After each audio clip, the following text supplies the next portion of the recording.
चाचू इस गाड़ी ने गोल घूमी और हमने ब्रेक किया, पीछे से गाड़ी हमें ठुकी, हम अगली गाड़ी में ठुके। उसके बाद जो एक्सीडेंट हुआ है वो ये है, ये हाल हुआ है लियारी एक्सप्रेस के ऊपर। इसके बाद जो एक्सीडेंट हुआ है और इतना ख़तरनाक,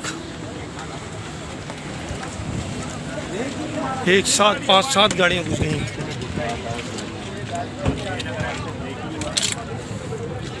या रसूल अल्लाह,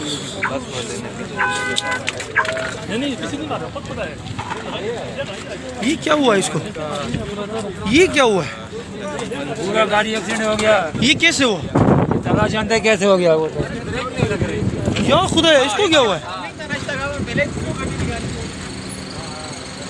और ये टैक्सी की हालत हुई है, अल्लाह अकबर। ये यार इस वाले की मेरे ख्याल से लाइट है। हाँ ये हमारे वालों की है। उठाओ उठाओ, जो सामान कीमती है काम आ जाएगा बाद में। ये ऐसा एक्सीडेंट हुआ है, इसकी कोई भरपाई कोई किसी की कर ही नहीं सकता। यहाँ बुराई है भाई, अभी हमारा भी एक्सीडेंट होते होते बचा, हमारी गाड़ी ठुकी, हम साइड पे हुए, पीछे से ये एक्सीडेंट हुआ।